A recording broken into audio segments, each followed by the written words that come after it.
meu nome é Leia Aparecida Silva, sou da Universidade do Estado de Minas Gerais e vou apresentar o meu banner com um relato de experiência, a educação ambiental por meio de projeto de bioenergia em uma feira de ciências.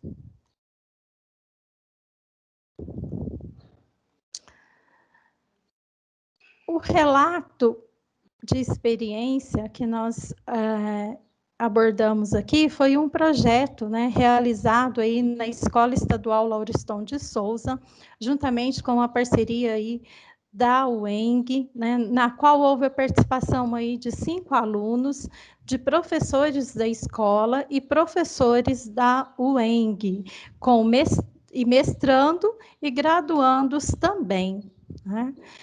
Nós resolvemos aí, né, trabalhar a questão ambiental, de educação ambiental, na qual é um tema muito difícil de ser trabalhado aí dentro da escola, por conta, né, do conteúdo já proposto, né? Então, é bastante relevante trabalhar um projeto, né, nessa grandeza total da educação ambiental, né, na qual nós abordamos aí a questão dos biocombustíveis.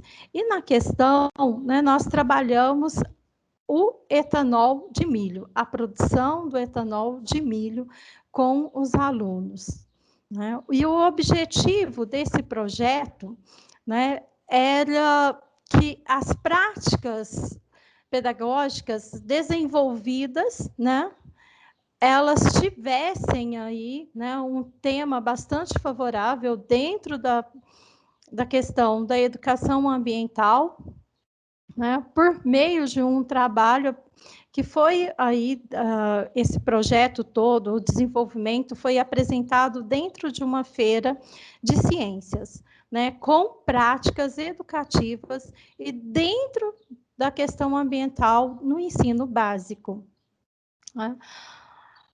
Os alunos, em primeiro momento, eles tiveram aí a pesquisa teórica, né, do trabalho, do desenvolvimento, né, da produção do etanol de milho, né? Tivemos a participação em uma roda de conversa com um aluno de mestrado da UENG, né, na qual houve esclarecimento do tema e esclarecimento desse processo, né, tirando algumas dúvidas aí dos alunos.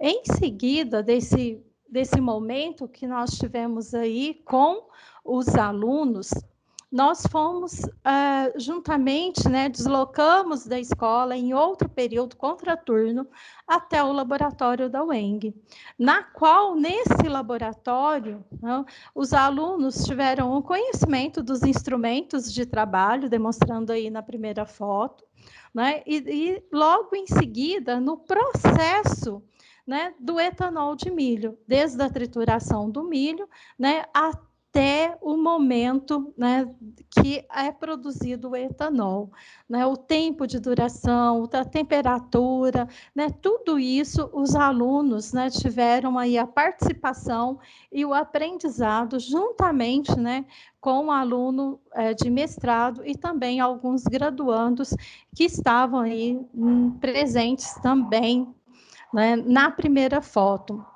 Os alunos, eles estavam atentos a todo momento, né, em todo o processo, tudo que ia acontecendo, né, anotando tudo, perguntando, tirando as suas dúvidas, né, porque esse trabalho, ele teve uma amplitude muito grande na vida desses meninos, né?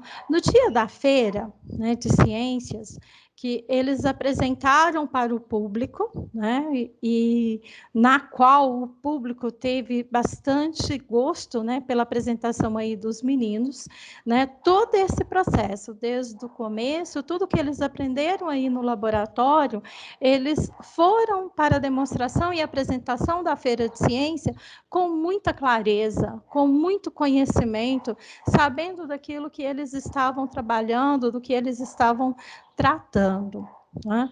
Na qual o trabalho deles foi bastante relevante, né?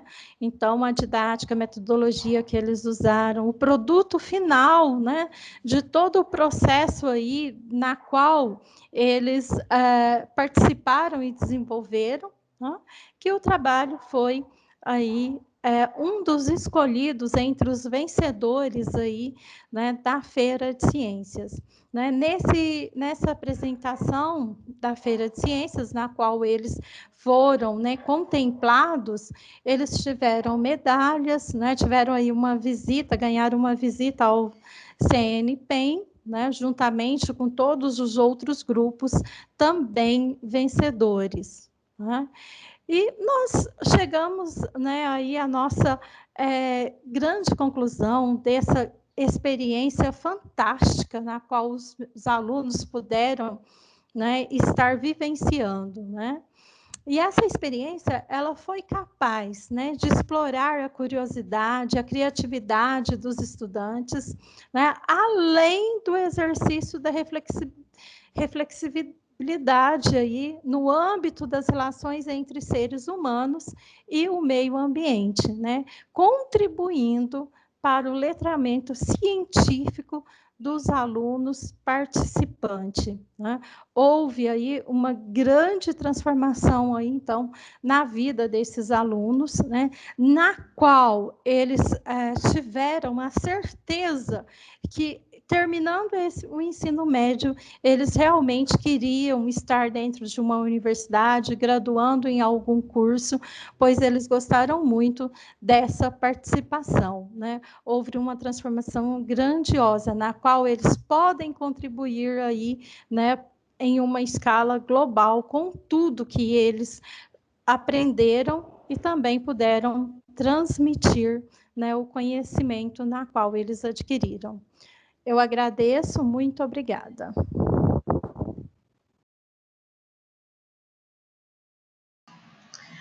Olá, eu sou Gláucia Alvarez Tonin, sou professora do Centro Paula Souza e leciono na FATEC de Jales.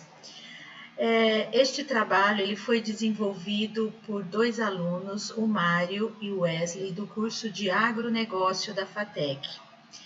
O estudo ele tem por título Métodos de controle fitossanitário adotados na produção de orgânicos na região de Jales, São Paulo.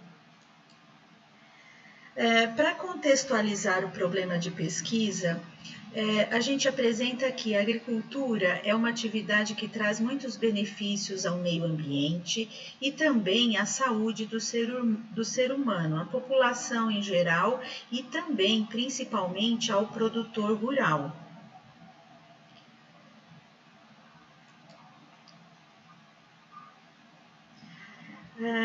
Desta forma, este trabalho ele teve por objetivo apresentar as práticas de manejo e tratamento fitossanitário para o controle de pragas e doenças que os produtores orgânicos da região de Jales, no estado de São Paulo, estão empregando.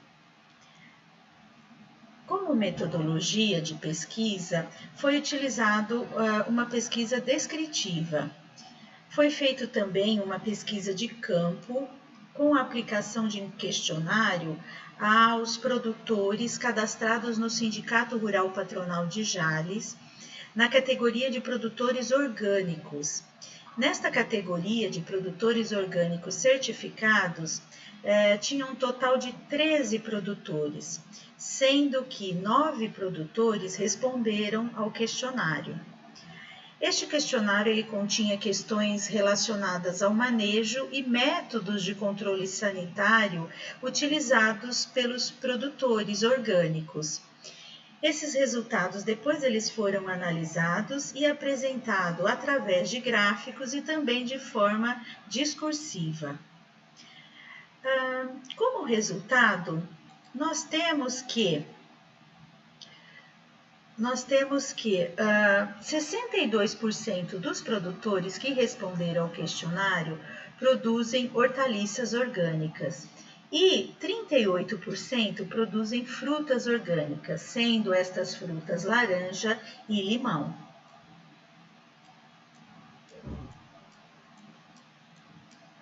Além disso, de acordo com 89% dos produtores, eles efetuam um manejo ecológico antes de qualquer aplicação.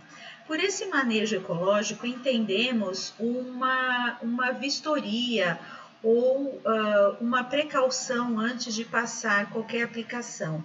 Então, isso aí, esse manejo está no cultivo de plantas que atraem inimigos naturais, o manejo do solo com incremento nutricional, rotação de culturas na área. Então, eles fazem várias atividades para que diminua a aplicação, mesmo de produtos orgânicos. Há também produtores que não fazem esse manejo e só aplicam os produtos quando for necessário. Como métodos de controle utilizados para pragas e doenças, utilizam diversas estratégias, como um quebra-vento. 20% dos entrevistados usam quebra-vento. Normalmente, esses quebra-ventos não são muito altos, mas pode ser com crotalária. 70% utilizam controle através de inimigos naturais e também defensivos orgânicos, sendo que esses defensivos orgânicos, eles devem ser credenciados e autorizados pela entidade certificadora. E além disso também, 10% utilizam adubação verde, adubo verde. Então, a gente pode perceber que existe não só a aplicação de produtos para o tratamento fitossanitário, mas toda uma metodologia diferenciada na forma de cultivo. Os dados de pesquisas também mostraram alguns produtos que são utilizados. 49% utiliza cobre, 14% utiliza leite para a produção orgânica, o enxofre, 33% utilizam enxofre, extratos de alho, extratos de pimenta, NIM, 14% utilizam, e também 14% utilizam o bocashi, que é um adubo orgânico riquíssimo e também que é incorporado ao solo, que é desenvolvido no solo. Bom, como conclusão, nós temos que eles entendem, os produtores, que há necessidade de novas estratégias para o controle de pragas e doenças em cultivos orgânicos e que esta utilização, esse controle, ele deve estar de acordo com os requisitos da certificação. O controle biológico tem sido através de inimigos naturais, como a joaninha, e para isso eles utilizam muitas flores silvestres, principalmente na coloração amarela, que atrai muitos inimigos naturais. O cobre e o enxofre são utilizados indiretamente porque eles proporcionam uma resistência da planta às doenças. Para os ácaros, é utilizado leite, o extrato de NIM também como inseticida e o bocashi auxiliando no controle de doenças através do fortalecimento da planta. Então, há uma preocupação na integridade, num controle ecológico, em que valorize todos os aspectos do meio ambiente e as suas interações. Muito obrigada. Olá, tudo bem? Meu nome é Aurivan Soares de Freitas, sou professor na Universidade Vale do Rio Verde, Unicor, nos cursos de Agronomia e Engenharia Ambiental e também no mestrado em Sustentabilidade em Recursos Hídricos. Vou apresentar o trabalho Produtividade do Feijoeiro, cultivado em diferentes épocas de capina mecânica, no 17º Congresso Nacional do Meio Ambiente. O feijão comum, cuja espécie é Phaseolus vulgaris, é um alimento comumente encontrado no prato diário do brasileiro, já que é um alimento rico em proteínas.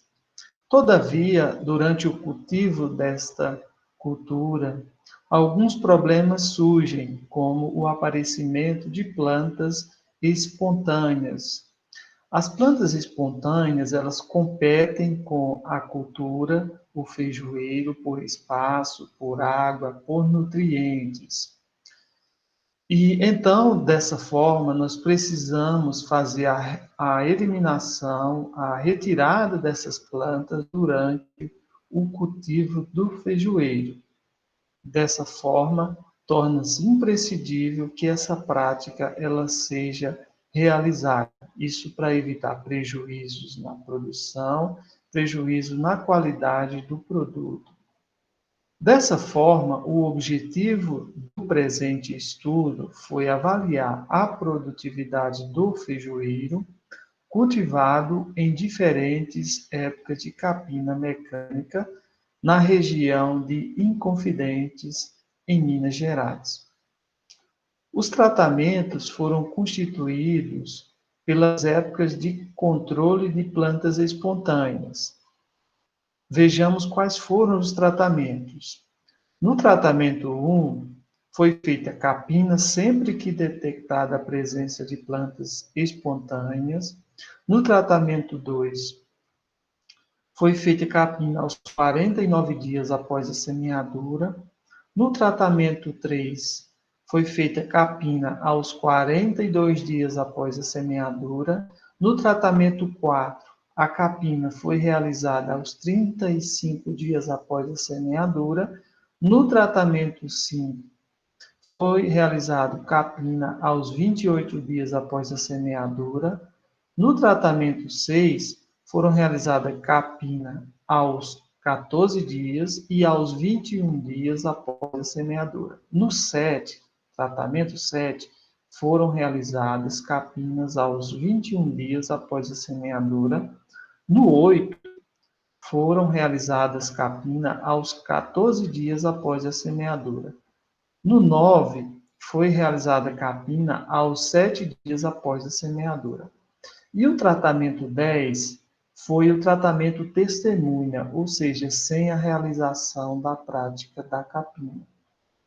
A variável que se analisou foi a produtividade do feijoeiro no final do ciclo da cultura. Os dados da produtividade foram analisados utilizando o software Sysvar. Vamos ver os resultados. Observou-se que a produtividade foi significativamente influenciada pelas diferentes épocas de capinas mecânicas, isso a nível de 5% de produtividade. Os resultados, eles estão expressos na tabela 1. Vejamos os principais resultados. Na tabela 1, temos a produtividade do feijoeiro, cultivar carioquinha, em quilogramas por hectare, em razão do manejo de plantas espontâneas em diferentes épocas de capinas mecânicas. Vejamos que o tratamento 1 e o tratamento 2 foram os que proporcionaram melhor resultado, com 1.744 quilos por hectare no tratamento 1 e 1.648 no tratamento 2. Estes receberam letra A, foram os que apresentaram o melhor comportamento. O tratamento 1 com capina manual sempre que detectada a presença de plantas espontâneas, e no tratamento 2, capina aos 49 dias após a semeadura. Resultados intermediários foram encontrados no tratamento 3 e no tratamento 4. No tratamento 3, com capina realizada aos 42 dias após a semeadura, observou-se que houve uma produtividade de 1.315 kg por hectare.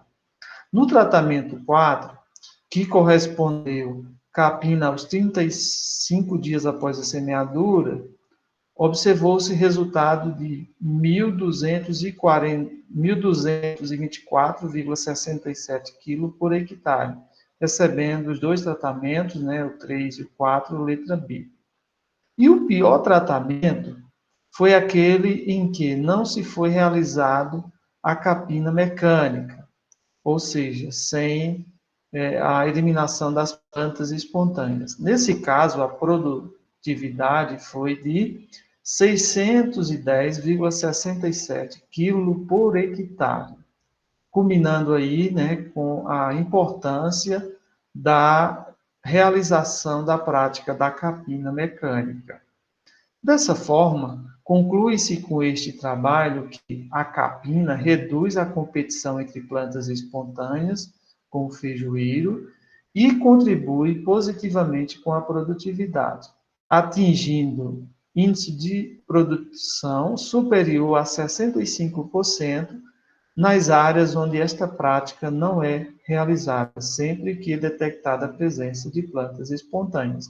Ou seja, se nós compararmos aqui o tratamento 10 com o tratamento 1, o que proporcionou maior produtividade, poderemos constatar que no tratamento 1 a produtividade é 65% maior do que o tratamento 10, onde não foi feita nenhuma prática mecânica. Nós agradecemos ao Instituto Federal Sul de Minas Gerais, campo de Muzambinho, por fornecer a área experimental e as sementes para a realização deste estudo. Agradecemos à Unicor, Universidade Vale do Rio Verde, e ao mestrado em Sustentabilidade em Recursos Hídricos pelo apoio à pesquisa. Também agradecemos a toda a equipe do 17º Congresso Nacional do Meio Ambiente e a todos muito obrigado.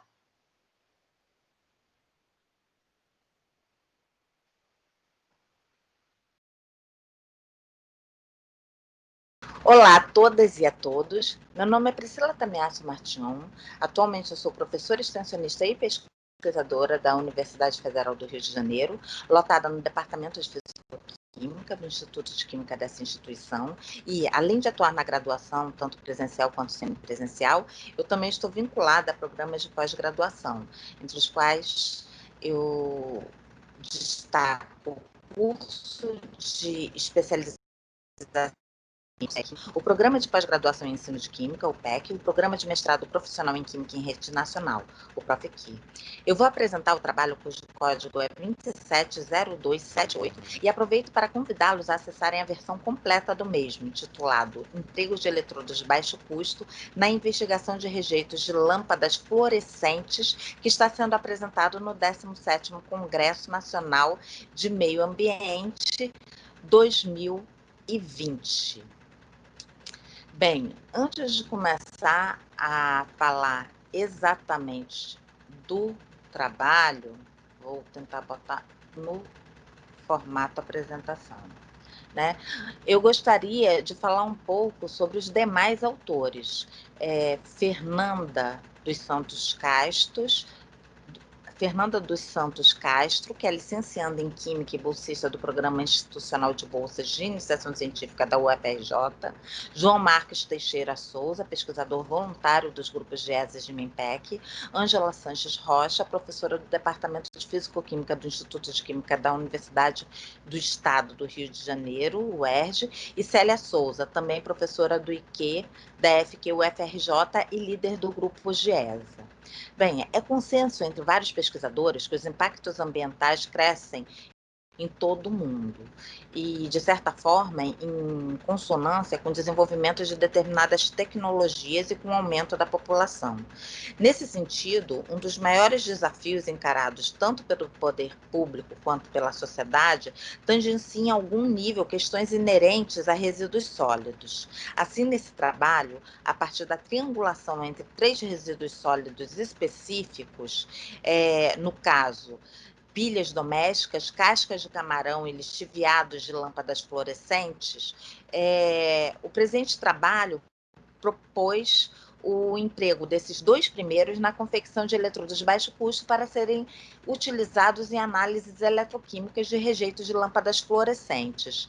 Nesse recorte, a análise foi feita para cádmio e chumbo, que apesar de não serem os metais mais presentes na composição da poeira fosforosa das lâmpadas fluorescentes, que no caso é o mercúrio, também fazem parte dessa composição. Ou seja, o objetivo geral dessa pesquisa envolve a confecção e caracterização de eletrodos quimicamente modificados para a determinação eletroquímica de metais presentes em lâmpadas fluorescentes. A metodologia pode ser subdividida, então, em 4 grandes blocos. O primeiro envolveria o grafite contido em pilhas de carbono zinco, que seria empregado na confecção dos eletrodos de pasta de carbono.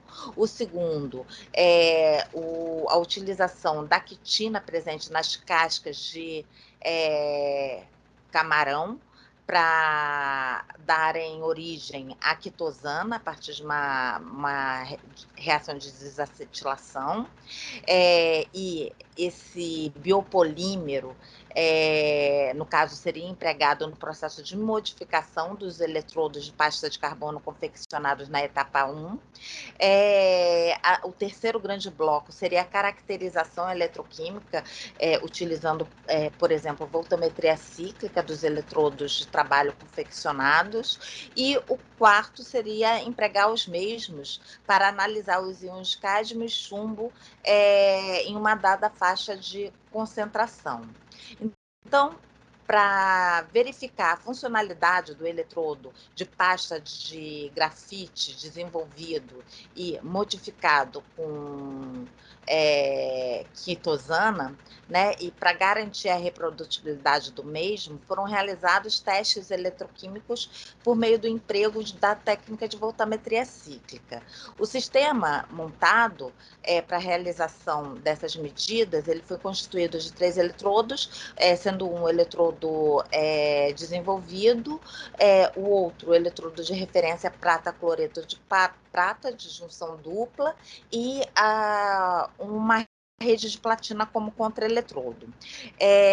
A caracterização foi feita em meio de um par redox, no caso ferriferrocianeto de potássio, utilizando KCl como eletrólito suporte, e a gente fez uma análise em diferentes velocidades de varredura, e os dados são apresentados na tabela que aparece aí no Zoom.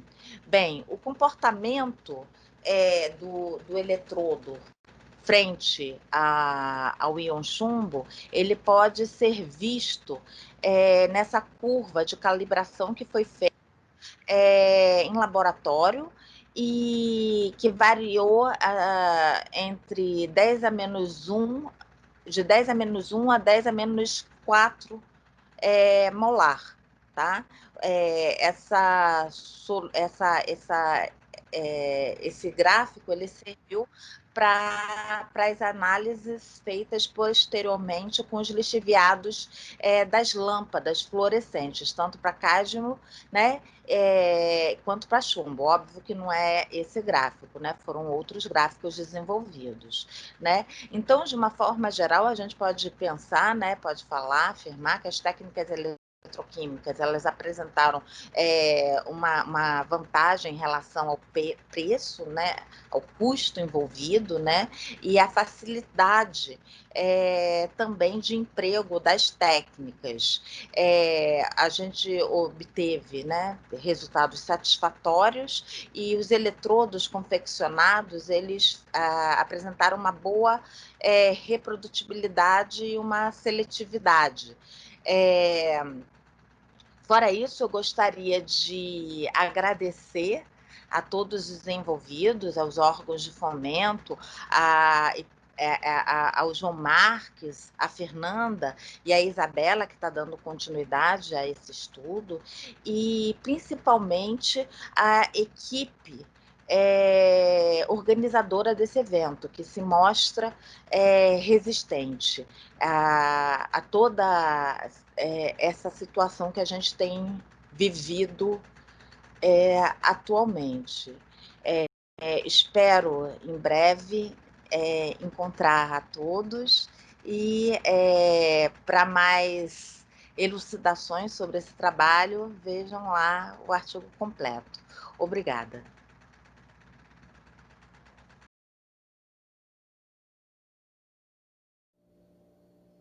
Olá, meu nome é Karine Inácio Magalhães, sou aluna do mestrado Sustentabilidade em Recursos Hídricos, oferecido pela Universidade Vale do Rio Verde, Três Corações, a Unicor, e como participante do 17º Congresso Nacional do Meio Ambiente, veio apresentar o trabalho que tem como título A Estimativa da Perda do Solo no município de Caxambu, Minas Gerais. Esse trabalho também teve auxílio do meu orientador, Felipe Bernardes Silva, e do professor Alisson Souza de Oliveira.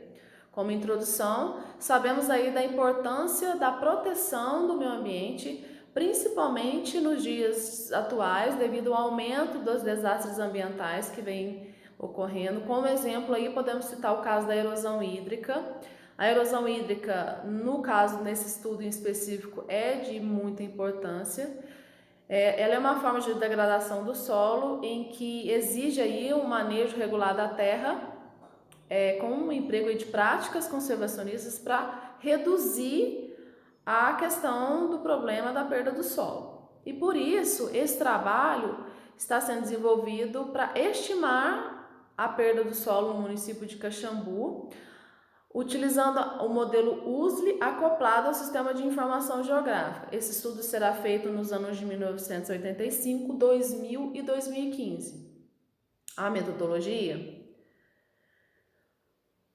A área de estudo é Caxambu, é a cidade que situa-se no sul de Minas Gerais, na Serra da Mantiqueira. Vamos utilizar, como dito, a USLI. A USLI é um modelo, é uma equação universal da perda dos solos. Ela calcula a erosão do solo e ela pega aí variáveis, 6 variáveis, 6 no caso, fatores de processos que influenciam o processo erosivo. No caso, é a erosividade da chuva, a erodibilidade do solo, o fator topográfico, o uso e manejo da terra e práticas conservacionistas. Essa equação faz a multiplicação desses fatores e no fim chegamos ao resultado da perda por porcentagem anual de solo. Os softwares utilizados é o ArcGIS e o SagaGIS. As imagens dos anos em estudo foram extraídas da plataforma Earth Explorer através do satélite Landsat 5 e 8. Aí cada fator que compõe a equação utilizamos uma metodologia. A erosividade da chuva, que é o fator R, optamos pela metodologia desenvolvida por Mello. Mello, ele traz aí uma regressão linear múltipla, no caso de função de latitude, longitude e altitude. Ele desenvolveu essa metodologia justamente pela escassez de estações pluviométricas na região. O fator K, que é a erodibilidade do solo, optamos pelo mapa da FEAM de 2010. Os valores de tipo de solo do município, tivemos auxílio de dados da literatura. O fator LS, que é o fator topográfico, de início pegamos aí o modelo digital de elevação do município.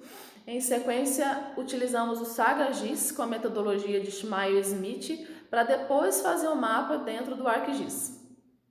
O fator CP, que é o uso do solo com práticas conservacionistas, utilizamos a plataforma do Mapa Biomas e a coleção de classes com auxílio também de dados da literatura para valores relacionados a cada classe de uso da terra, referente à agricultura, pastagem, floresta, cerrado, eucalipto, corpos hídricos, urbanização e solo exposto.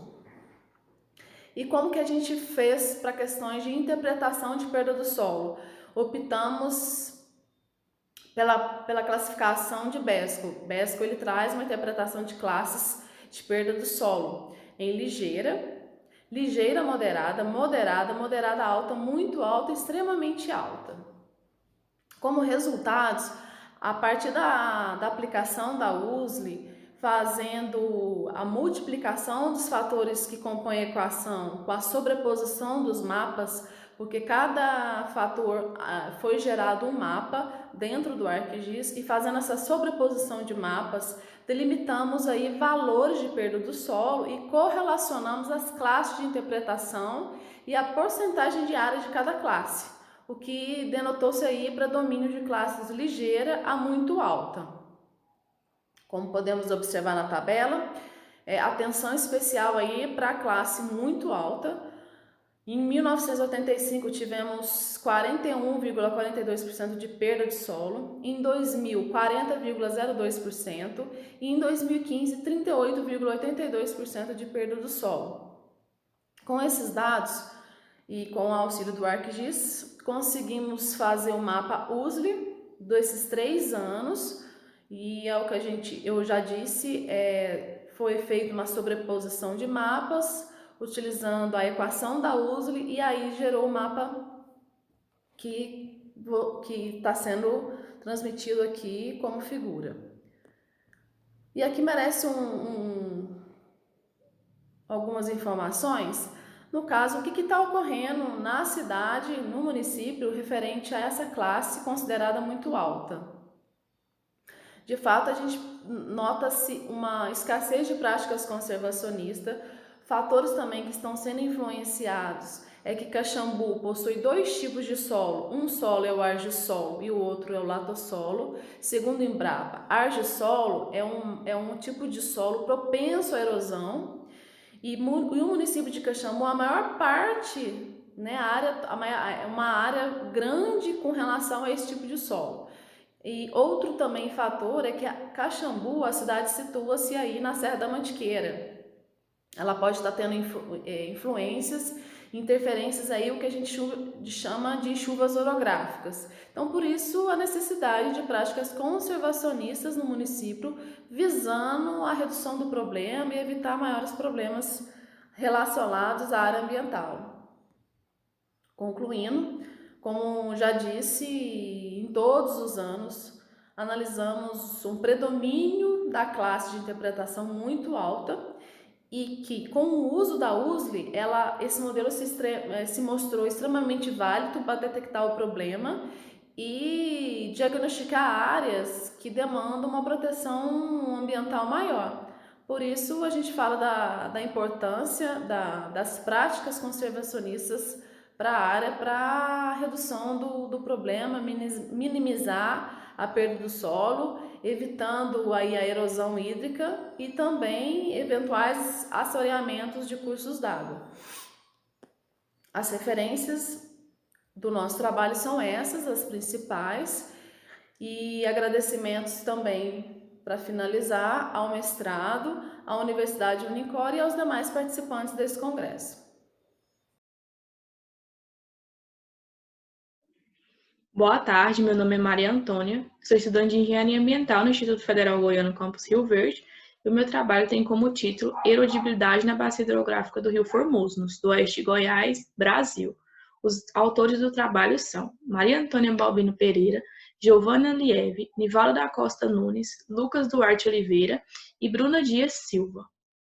Bom, a erosão dos solos é um dos principais problemas ambientais da atualidade, que pode atingir áreas agrícolas, áreas naturais e centros urbanos, causando assim perda de produtividade do solo, perda da fertilidade do solo e redução da qualidade hídrica. Uma forma de estimar a perda do solo é através da Equação Universal da Perda dos Solos, a EUPES, que é um modelo matemático que utiliza a multiplicação de 5 fatores. O fator K, que é o fator relacionado ao tipo de solo, o fator R, que é o fator relacionado às precipitações pluviométricas, o fator LS, que é o fator de relevo, e o fator CP, que está relacionado ao uso e ocupação do solo e às práticas conservacionistas. Dessa forma, o objetivo do trabalho foi analisar em especial o fator K, que é o fator relacionado ao tipo de solo, a erodibilidade, no caso, da bacia hidrográfica do Rio Formoso, localizada na microrregião sudoeste de Goiás, Brasil. A bacia hidrográfica do Rio Formoso fica localizada nos municípios de Mineiros e Chapadão do Céu. com a maior parte da área da bacia inserida no Parque Nacional das Emas, uma importante unidade de conservação para o estado de Goiás. Para a confecção do fator K, foram utilizadas bases de dados obtidas e compiladas no CIEG, e o mapa de solos foi elaborado a partir do mapa de solos do Plano Diretor da Bacia do Rio Paranaíba, na escala de 1 para 250 mil, onde foram feitas atualizações de acordo com a Embrapa. Para a confecção da erodibilidade, foram utilizados os trabalhos de Lima et al. 2016, Dermaques e Embarque 2014, Correia, Moraes e Pinto 2015, nos quais cada classe de solo tem um fator de erodibilidade correspondente. Para entender melhor os valores, os resultados foram comparados com a classificação de Manning et al. 2002, onde cada valor apresenta uma classe. Um exemplo, entre 0,045 e 0,06, a erodibilidade é muito alta. Bom, aqui vocês podem ver o resultado dos mapas de classe de solo e de erodibilidade. Como resultado, a bacia apresentou 3 classes de solo, sendo elas o latossolo vermelho, que é esse, em 85,17%, o gleissolo ápico distrófico, que é esse azul, 14,6% a área total da bacia, e o neossolo quartzarênico, 0,23%, que é essa parte aqui superior. Em relação à erodibilidade, os valores variaram de 0,02 para o gleissolo ápico até 0,084, que foi o valor do neossolo quartzarênico. Em intermediário, tivemos o latossolo vermelho distrófico, com 0,046. Quando comparamos com a classificação de Manning de 2002, o resultado de erodibilidade ele variou de extremamente alto a médio, com maior valor de erodibilidade de 0,84 para o neossolo quartzarênico. Esse valor alto tem relação com a textura do neossolo quartzarênico, pela presença de areia, que é mais suscetível à perda de solo. Outros resultados, o latossolo vermelho distrófico apresentou o valor de classe muito alto, que também tem relação com a porcentagem de areia que tem nesse solo, e o menor valor de 0,20 do gleissolo ápico com a classe média. Bom, como conclusão, os resultados de erodibilidade variaram da classe de extremamente alto a médio, com o maior valor encontrado no neossolo quartzarênico, seguido pelo latossolo vermelho distrófico e, por último, o gleissolo ápico distrófico. Esse estudo é importante para subsidiar a modelagem que está sendo feita na bacia hidrográfica do Rio Formoso com a utilização da equação universal da perda do solo. Aqui são algumas das referências usadas, as mais importantes, e os agradecimentos ao Instituto Federal Goiano Campus Rio Verde pelo apoio. Obrigada.